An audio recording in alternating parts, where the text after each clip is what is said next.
Shedeur Sanders' rocky start against the Bears isn't just part of a learning curve. It's evidence in a growing case of internal sabotage. When Sanders got to the line of scrimmage with the wrong play twice in a row, suspicion turned to Kevin Stefanski. And when the coach admitted it, but failed to explain how it could happen under standard NFL procedures, analysts began connecting dots. The NFL doesn't leave play calling to chance. So if the system failed as badly, and only for one player, the question becomes, who stood to gain? What's emerging is a broader concern about manipulation within coaching ranks. Multiple experts now suggest that Stefanski's actions follow a disturbing trend, one where Sanders has repeatedly been placed in positions to fail without accountability from those responsible. If you're into the real story and all the messy twists they don't show on highlight reels, go ahead and subscribe. And if you're sticking around to see how this Browns QB chaos plays out, you should definitely be subscribed. NFL insiders argue that the plays weren't just incorrect, they were never meant to succeed. If the league turns a blind eye now, it risks sending a message that politics and power can override fairness and player development. The Browns' matchup against the Bears wasn't just another game. It became the scene of one of the most suspicious coaching moves in recent memory. Kevin Stefanski, the Cleveland Browns head coach, came under fire after what should have been a routine start spiraled into immediate disaster. According to multiple insiders, Stefanski admitted that rookie quarterback Shedeur Sanders was given incorrect plays via his wristband for first 2 drives of the game. Not bad calls. Not confusing verbiage. The wrong plays. That's a whole different level of wrong. What followed was a string of head-scratching moments as Sanders stumbled to the opening drives, clearly out of sync with his receivers and offensive rhythm. Fans were confused.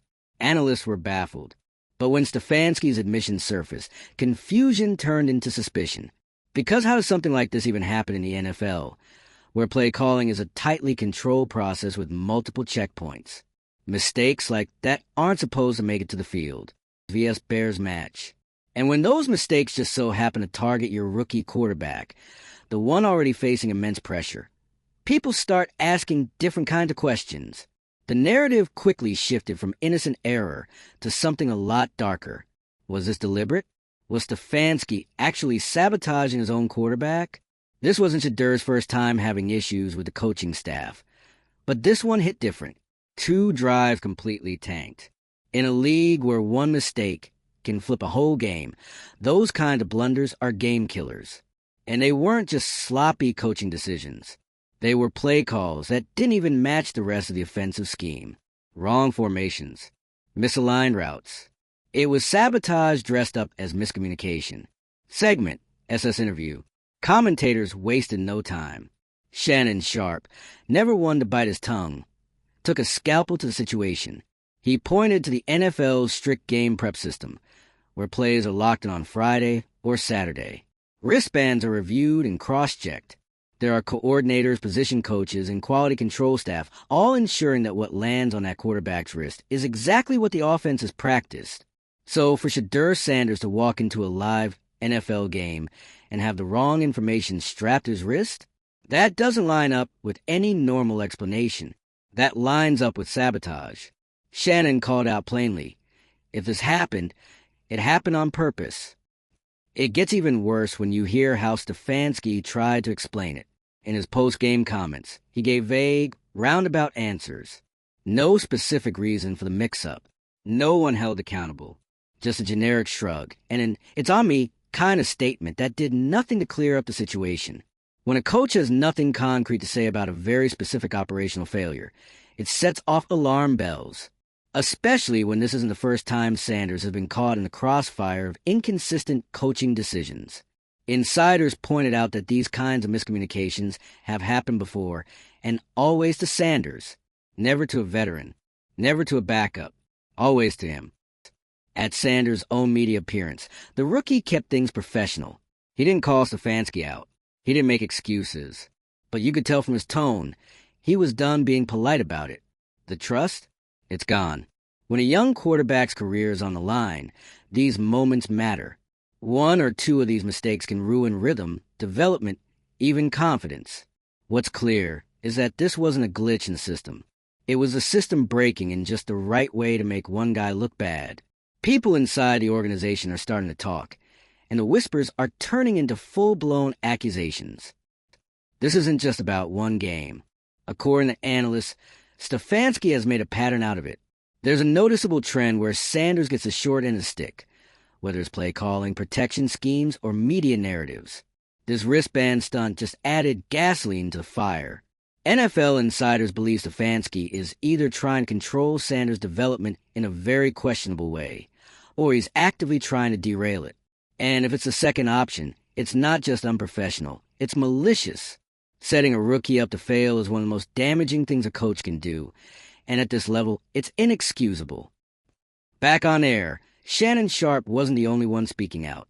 Other analysts dug into the mechanics of NFL wristband prep.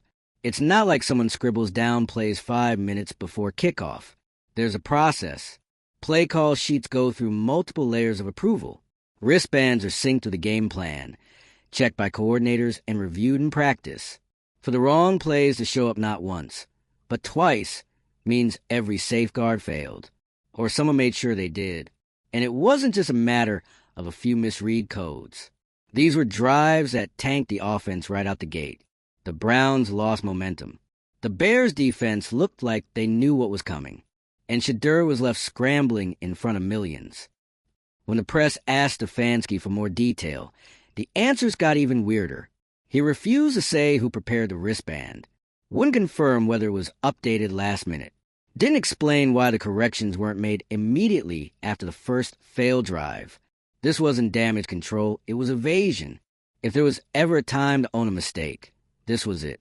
But instead, the silence made things louder. Analysts started lining up the receipts. Multiple instances where Shedeur's play calling seemed off.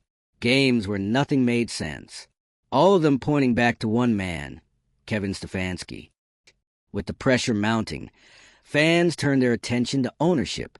Jimmy Haslam, who's no stranger to controversy, has yet to comment, but insiders are already calling for the league and team to launch an internal review. Because this isn't just about miscommunication anymore. It's about trust, development, and fairness. Is Stefanski really manipulated game prep to derail a rookie's career? That's a scandal of epic proportions. It raises bigger questions about coaching accountability in the NFL. Who's watching the coaches? Who's making sure that what goes on behind the scenes doesn't turn into a power play that ruins careers? For Shedeur Sanders, the spotlight is hotter than ever. He's handled the media storms with grace, but the damage from inside the building may be worse than anything outside of it. A rookie quarterback can't succeed if he's being set up to fail by the very people meant to develop him. Fans and commentators alike are demanding answers. How did this happen? Why hasn't Stefanski been held accountable? And most importantly, will this be swept under the rug, or will the league finally step in? This scandal isn't going away. It has already exposed cracks in the foundation of what should be one of the most secure and disciplined systems in professional sports. A wristband may seem small, but in the NFL, it's a playbook, a lifeline. And when that lifeline is corrupted, it's not just a technical failure, it's betrayal. If the league doesn't act, if the team doesn't come clean, then this isn't just a Browns problem. It becomes an NFL problem.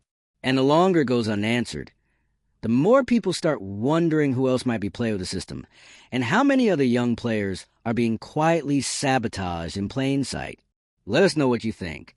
Was this a coaching mistake, or something more deliberate? Drop your thoughts in the comments. And don't forget to like, share, and subscribe if you want more breakdowns on the biggest scandals in the league. Now, this game against the Bears wasn't a one-off breakdown. If you zoom out, the pattern starts looking worse. Analysts have been tracking the Browns' offensive chaos for weeks, and every time things fall apart, Shedeur Sanders seems to be right in the middle of it. His drives stall, his timing looks off, and the strange part? It's not always on him. Against the Vikings, against the Lions. Even back in the preseason, the same critiques kept circling back. Bad play calling, confused alignments, stalled red zone trips. That's not the kind of rookie mistakes you expect from someone as sharp as Shedeur. That's systemic failure. And if Stefanski is controlling the system, the accountability starts at the top. Let's talk about Kevin Stefanski. This is a coach who's no stranger to pressure.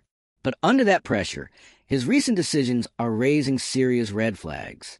Over and over again, Stefanski has leaned into vague explanations for obvious problems. From faulty communication to late adjustments, his post-game interviews are starting to sound like a broken record. People close to the organization have started to notice that when veterans struggle, Stefanski adjusts. But when Shedeur struggles, he's left to drown. That kind of uneven treatment doesn't just hurt a player, it sends a message. One that says, we're not here to build you. We're here to test how much you can survive. Versus Vikings match. The Vikings game is a perfect example. On paper, it looked like a manageable matchup. But the first half? A mess. Plays were late getting in. Shedeur had to burn timeouts to avoid delay penalties. And by the third quarter, the offense was in total disarray. Reporters asked about headset issues. Stefanski brushed it off. But insiders noted that this was the third game where Sanders appeared visibly frustrated after glancing at his wristband. At what point does it stop being? Behind the scenes, the relationship between Stefanski and Shedeur hasn't exactly been warm. Multiple sources close to the team describe a cold, transactional vibe. No mentorship, no effort to build trust. And in an environment as high pressure as the NFL, that kind of isolation can break a rookie. Quarterbacks need to feel supported, especially in their first year. They need to believe the coaching staff is in their corner. But when you're being handed faulty plays and tossed under the bus in press conferences, that belief doesn't last. Stefanski's job is to elevate his quarterback, not sabotage him. Preseason, postgame. Go all the way back to preseason. Even then, red flags were flying. After one game, Shedeur was asked about some questionable drives, and his answer was oddly diplomatic. He didn't throw anyone under the bus, but you could sense something was off. He said, we're working through communication, and paused like he wanted to say more. Now that we know what happened against the Bears, that preseason comment hits differently. It was the first crack in the wall, and maybe he thought it would get better. But clearly it didn't. Two, in a follow-up laid out clearly, this is not a Shedeur problem. This is a leadership problem. He pointed out how rookies succeed when the organization supports them. They get coaching, structure, and a system that works for them, not against them. And when that system keeps failing, but only for one player, it becomes impossible to ignore. Shannon even joked that Shedeur might need his own personal coordinator just to make sure his plays are actually correct before kickoff. Funny, but also tragic, because this shouldn't even be a conversation. Kevin Stefanski has yet to issue a detailed statement. He's made a few scattered comments about taking responsibility, about working to improve, but none of it addresses a core issue. Why did this happen in the first place? And why does it keep happening to the same player? Fans aren't buying it anymore. They've seen the footage. They've tracked the drives. They know when the offensive script is broken, and they know who's being handed the pieces. Stefanski's credibility is cracking fast. Two, as for Shedeur, he's been the adult in the room. No drama. No passive-aggressive jabs. Just honest effort and quiet resilience. But the damage is adding up. You can see it in his body language on the sideline. More frustration, less confidence. In one post-game moment, he sat on the bench, head down, wristband off. Cameras caught it. Fans noticed. And it felt like more than just a bad quarter. It looked like a player realizing the game might be rigged against him.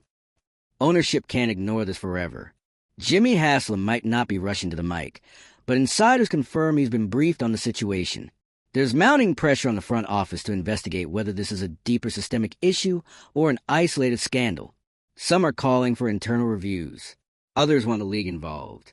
Because if Stefanski is using his position to control or undermine a rookie's trajectory, it could violate every standard the NFL claims to. The risk is bigger than one ruined drive. It's about what happens when talent is misused and trust is broken. Shedeur Sanders has the tools, the mindset, the potential. But none of that matters if he's being forced to run a game plan designed to fail.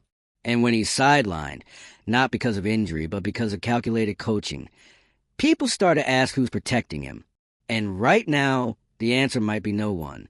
This isn't a conversation about quarterback development anymore. It's a story about power, control, and sabotage in the highest levels of pro football. If Shedeur's career is being jeopardized by his own head coach, the NFL can't afford to stay silent. Whether or not Stefanski ever gives a full answer, the damage is already done. The scandal is out. The replays are circulating. The experts are weighed in. Now it's up to the league to decide if they'll let this slide or make an example out of it. The Bears game might have been a match that finally peeled back the curtain, but the tension had been simmering long before that kickoff. Fans had seen Sanders struggle before, but this time there was evidence. Stefanski's own admission threw gasoline on a fire that had been burning quietly all season.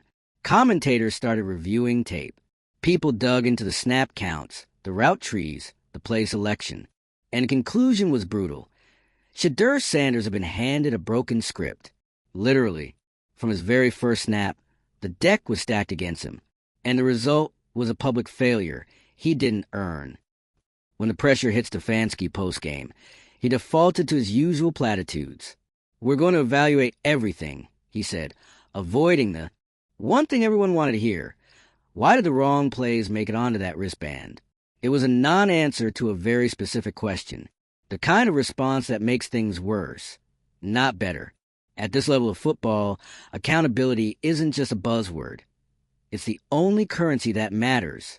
And Stefanski's refusal to take real responsibility only confirmed what fans feared, that he knew exactly what happened and wasn't about to admit it.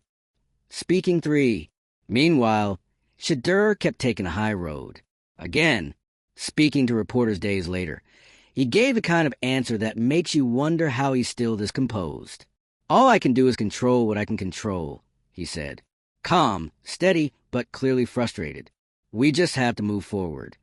You don't have to read between the lines too hard to hear what he's really saying. He's playing the long game, and he knows people are watching. The NFL world sees him being handed a broken system and somehow still trying to build something out of it. Then came the Patriots game. Another week, another opportunity to get it right. But instead of redemption, fans got a rerun. More offensive miscues, more stalled drives, and another round of what is going on with this play calling. Multiple analysts pointed out that the same patterns were showing up again. Misaligned personnel, confusing shifts, and a QB being blamed for mistakes rooted in prep, not performance. The only thing consistent was the inconsistency surrounding Sanders. The awkwardness between Stefanski and Sanders is no longer subtle. On the sideline, cameras caught them barely interacting. No hand on the shoulder. No words of encouragement. Just distance. It's a look fans have started to recognize because we've seen this dynamic before. When a coach has given up on a player, it shows. But when a coach might be actively working against his player, that crosses into sabotage. And if that's what's happening here, it's not just unethical, it's dangerous for the team and for the league. The Browns came out flat. Again, Sanders looked hesitant, second-guessing calls. And while the defense tried to keep them in it, the offense never clicked.